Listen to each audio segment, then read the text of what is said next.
안녕하세요. 북스카우트입니다. 오늘 스카우팅할 선수는 레알 마드리드의 왼쪽 공격수 비니시우스 주니오르입니다. 비니시우스는 2025에서 2026 시즌 모든 대회에서 53경기, 22골, 9도움을 기록했습니다. 이번 영상에서 확인할 질문은 하나입니다. 비니시우스는 수비수를 제치는 데서 끝나는 선수일까요? 아니면 그 돌파를 실제 공격 기회까지 연결할 수 있는 선수일까요? 그럼 한번 알아보시죠. 비니시우스는 주로 왼쪽 측면에서 공격을 시작합니다. 터치라인 가까이에서 폭을 잡다가 공을 받으면 안쪽이나 수비 뒷공간으로 직접 전진합니다. 상황에 따라 중앙 공격수와 위치를 바꾸기도 하고 패스를 내준 뒤 다시 침투하는 움직임도 반복했습니다. 비니시우스의 첫 번째 장점은 폭발적인 전진 드리블입니다. 반대편에서 넘어온 패스를 받은 뒤 안쪽으로 방향을 바꾸고 앞에 있던 수비수를 직접 제친 다음 슈팅까지 연결했습니다. 여기서 중요한 건 단순한 최고 속도가 아닙니다.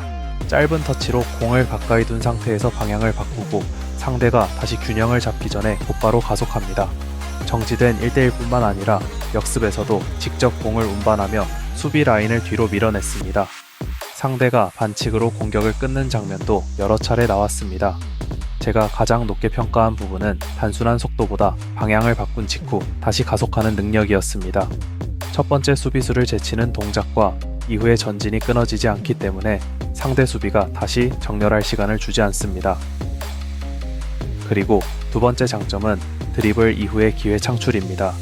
역습에서 직접 공을 몰고 전진하자 여러 수비수가 비니시우스 쪽으로 좁혀왔습니다. 비니시우스는 무리하게 돌파를 이어가지 않고 안쪽으로 침투하는 동료에게 패스를 연결해 슈팅 기회를 만들었습니다. 다른 장면에서는 수비수를 제친 뒤 열린 동료를 확인하고 정확한 크로스를 보냈습니다. 풀백의 침투를 살리는 패스와 원투 패스, 로빙 패스와 컷백까지 다양한 선택을 보여줬습니다. 공을 전달한 뒤 가만히 있지 않고 바로 뒷공간으로 움직이는 모습도 반복됐습니다. 비니시우스의 드리블은 수비수를 제치는 것에서 끝나지 않습니다. 자신에게 수비수를 끌어당기고 그 과정에서 생긴 동료의 공간까지 활용하는 공격 수단입니다.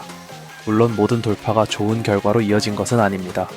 수비수를 제친 뒤 마지막 패스가 연결되지 않거나 좋은 위치까지 전진하고도 슈팅의 정확도가 떨어지는 장면도 있었습니다. 따라서 비니시우스가 돌파 이후 다양한 선택을 할 수 있다는 점과 돌파 뒤 패스와 슈팅의 정확도가 항상 일정하지는 않다는 점도 함께 봐야 합니다. 지금까지가 공을 가진 상황에서의 평가였다면 이제 공이 없을 때의 움직임을 보겠습니다. 제가 가장 아쉽게 본 부분은 수비 가담 자체보다 공격이 끝난 뒤 다시 플레이에 참여하는 속도였습니다. 비니시우스는 공이 가까운 지역에 있을 때 강하게 압박했습니다. 상대의 패스 실수를 유도하거나 직접 공을 되찾았고 필요한 순간에는 측면까지 내려와 수비에 참여하기도 했습니다. 따라서 수비를 전혀 하지 않는 선수라고 평가하는 건 맞지 않습니다. 문제는 공격이 끝난 뒤 상황이 바뀌었을 때였습니다. 팀이 압박으로 공을 다시 되찾았지만 비니시우스가 오프사이드 위치에 남아있어 다음 공격에 참여하지 못한 장면이 있었습니다. 오른쪽에서 공격이 진행될 때 박스 안으로의 움직임을 가져가는 게 아닌 왼쪽으로 넓게 서서 지켜보는 모습도 나왔습니다. 이 위치는 반대편에서 넘어오는 패스를 받아 1대1을 시작하기 위한 선택일 수 있고 실제로 공격 기회를 만든 장면도 있었습니다. 다만 아쉬운 점은 공격 상황이 끝난 뒤에도 위치 조정이 늦어지면 압박으로 팀이 공을 되찾아도 다음 공격의 선택지가 되기 어렵다는 점입니다. 그렇다면 이런 장점은 어떤 상황에서 가장 크게 드러날까요? 비니시우스가 가장 잘하는 상황은 분명합니다. 높은 위치에서 공을 받고 앞에 1대1로 상대할 수비수가 한 명만 남아있을 때 위력이 커집니다. 역습처럼 넓은 공간이 열리거나 비니시우스가 수비수를 끌어낸 뒤 동료가 침투하는 상황에서도 강점이 살아납니다. 반대로 깊은 위치까지 내려와 빌드업을 시작하거나 여러 수비수가 모인 좁은 공간에서는 장점이 제한될 수 있습니다. 하지만 상대가 수비 라인을 낮추더라도 측면에서 1대1을 만들어준다면 개인 돌파로 수비 구조를 흔들 수 있습니다. 다만 이런 상황에서는 첫 번째 수비수를 제친 뒤의 패스와 슈팅 정확도가 더욱 중요해집니다.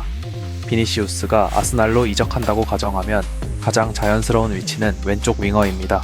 왼쪽에서 폭을 잡고 높은 위치에서 1대1을 시작하게 한다면 개인 능력으로 첫 번째 수비수를 직접 제칠 수 있습니다. 수비수가 비니시우스 쪽으로 몰리면 중앙 공격수나 침투하는 미드필더에게 공간을 만들어줄 수도 있습니다. 특히 수비 라인을 낮게 내린 상대를 개인 돌파로 흔들 수 있다는 점은 분명한 가치가 있습니다. 다만 공격에서 자유를 주더라도 공이 없는 상황의 역할까지 줄여야 한다는 뜻은 아닙니다. 공을 잃은 직후 어디까지 압박할지, 공격이 반대편에서 진행될 때 언제 박스 안으로 이동할지, 공격 종료 후 얼마나 빠르게 옵사이드 위치에서 벗어날지는 분명하게 정해줄 필요가 있습니다. 종합해보면 비니시우스는 드리블만 뛰어난 윙어가 아닙니다. 직접 수비 구조를 무너뜨리고 자신에게 수비수를 끌어당긴 뒤 동료의 기회까지 만들 수 있는 공격수입니다. 다만 상황이 바뀐 뒤 다시 공격에 참여하는 움직임은 더 꾸준할 필요가 있고 돌파 뒤 패스와 슈팅 정확되는 기복이 있습니다. 저는 공이 없는 상황의 아쉬움보다 수비 라인을 낮게 내린 상대를 개인 능력으로 흔들 수 있다는 장점을 더 크게 평가했습니다. 이를 종합한 비니시우스의 아스날 전술 적합도는 A 등급입니다. 왼쪽에서 1대1과 직접 전진을 맡긴다면 높은 파괴력을 제공할 수 있습니다. 다만 공격에서 자유를 주는 동시에 공이 없는 상황의 역할도 명확하게 설정해야 합니다.